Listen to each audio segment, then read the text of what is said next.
अस्सलाम वालेकुम everyone, welcome to Vocabgram where you learn English with easy lessons. आज के लेसन में मैं आपका जो ये मिथ है आपके जहन में कि वर्ड टू वर्ड ट्रांसलेशन जो आप करते हैं हर सेंटेंस की, उस मिथ को मैं बर्स्ट करने वाली हूँ। देखें, ये दो सेंटेंसेस देखें, वो खाना पका रही होगी या वो कल खाना पका रही होगी। अगर मैं आपको कहूँ कि इन दोनों सेंटेंसेस को आप इंग्लिश में ट्रांसलेट करें तो आप कैसे ट्रांसलेट करेंगे? आप में से मोस्टली स्टूडेंट्स इसको ट्रांसलेट करेंगे और यूज करेंगे विल बी का।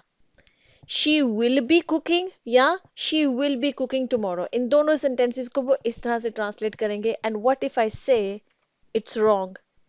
क्योंकि हमने बचपन में जब हमने टेंसेस सीखे थे स्कूल में, तो तब हमने ये सीखा था कभी जिस भी सेंटेंस के एंड में होगा होगी आएगा तो वहां पर हम विल बी का इस्तेमाल कर देंगे। लेकिन ये हर दफा करेक्ट नहीं होता है। अब आप कहेंगे कि मैम कैसे, तो वही आज के लेसन में मैं एक्सप्लेन करूंगी कि इन दोनों सेंटेंसेस को आप विल बी के साथ नहीं ट्रांसलेट कर सकते। इसके लिए आपको समझना पड़ेगा concept will be plus V I N G, जैसे V4 जिसको हम बोलते हैं, और माइट बी प्लस V4 मतलब वर्ब की आईएनजी फॉर्म जो होती है, जिसको कि V4 भी बोला जाता है, आईएनजी फॉर्म भी बोली जाती है। ठीक है, ये कॉन्सेप्ट जो है इसको समझना हमारे लिए बहुत जरूरी है। जो ये दो मैंने आपको सेंटेंसेस दिए उनको ट्रांसलेट करने के लिए, अब जिन स्टूडेंट्स को नहीं पता है, पहले मैं उनको माइट बी और विल बी का थोड़ा सा एक छोटा सा ओवरव्यू दे देती हूँ ताकि आपको कॉन्सेप्ट समझ में आ जाए। देखिए, माइट बी हम यूज करते हैं जब हमने ये कहना होता है कि कोई चीज जो है वो पॉसिबल है कैसा हो रहा हो, लेकिन आप सर्टेन नहीं होते हैं। मतलब आपको लगता है कि हो सकता है कि ये काम हो, लेकिन आप 100% सर्टेन नहीं है। मतलब 30 to 50% अगर किसी चीज का चांस है होने का, तो वहां पर माइट भी इस्तेमाल किया जाता है। और विल भी हम तब इस्तेमाल करते हैं जब हम 100% सर्टेन होते हैं, हमें कंफर्म होता है कि भाई क्लोज टू 100%, मतलब कि हमें कंफर्म होता है कि फ्यूचर में ये चीज लाजमी होगी होगी आपको उसकी उस चीज की कंफर्मेशन है, तकरीबन तकरीबन 100% कंफर्मेशन है।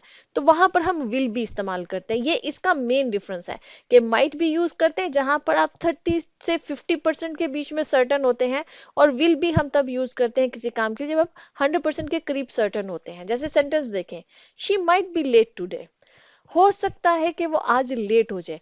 आपको ये नहीं पता कि वो कंफर्म आज लेट होगी, नहीं, आपको लगता है, आपको 30 से 50% आपको लगता है कि वो शायद आज लेट हो जाए, तो आपने माइट बी का इस्तेमाल किया। जैसे कि ही might be the new manager, अक्सर हम ऑफिस में करते हैं ना, गॉसिप किए जाती है, कभी हो सकता है हमारा जो नया मैनेजर है ना वो यही हो। ठीक है, कि वो हमारा नया, अब आपको कंफर्म नहीं है कि वो वाकई में आपका नया मैनेजर बनेगा, आपको 30 to 50% आपको चांस लगता है, तो आपने माइट बी का इस्तेमाल किया।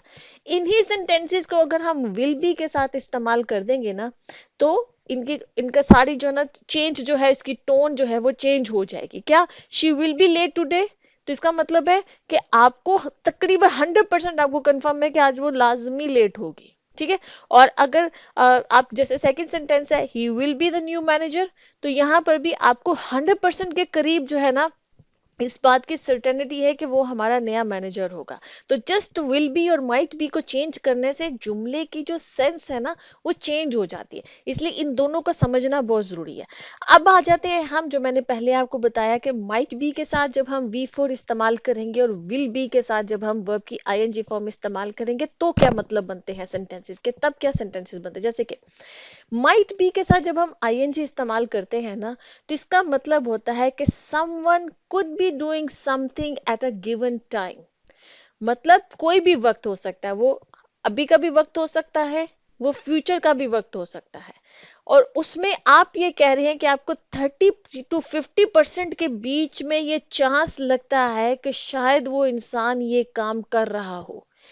आप अभी प्रेजेंट में भी आपको आप कह सकते हैं, फ्यूचर में, मतलब किसी भी गिवन टाइम के ऊपर, कोई भी वक्त। ठीक है, आप उस गिवन टाइम पे बोल रहे हैं कि आपको 30 to 50% चांस लग रहा है कि वो इंसान ये काम कर रहा होगा।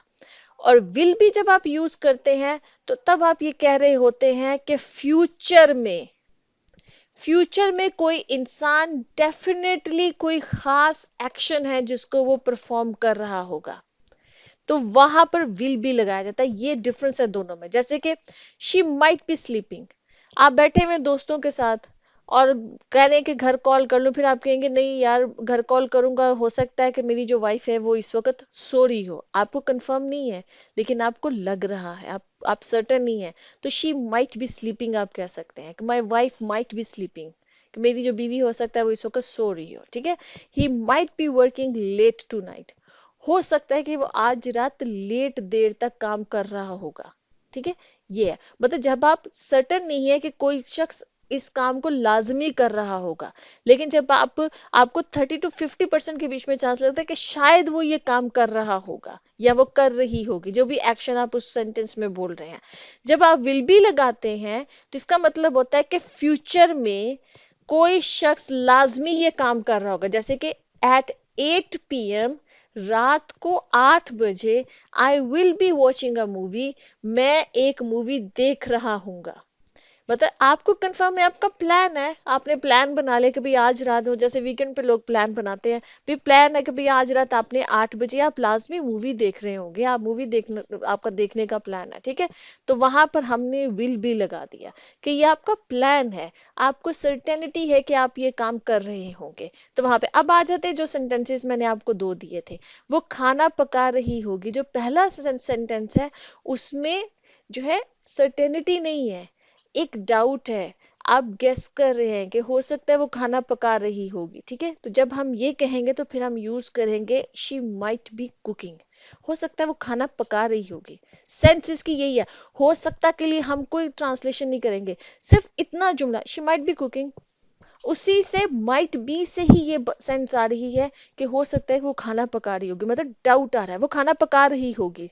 उर्दू में सिंपल इतना ट्रांसलेट भी करेंगे, लेकिन उसका जब माइट बी आ गया है तो उसमें इम्प्लाइड मीनिंग है कि आप ये बोल रहे हैं कि आप सर्टन नहीं है, आप गेस कर रहे हैं। ठीक है, इसी तरह से जब सेकंड सेंटेंस है ना कि वो कल कल खाना पका रही होगी, अब इस सेंटेंस के अंदर सर्टेनिटी है कि कल आपको पता है कि वो ये काम कर रही होगी, आपको कंफर्म है कि वो ये काम कर रही होगी, तो फिर आप कहेंगे she will be cooking tomorrow, वो कल खाना पका रही होगी।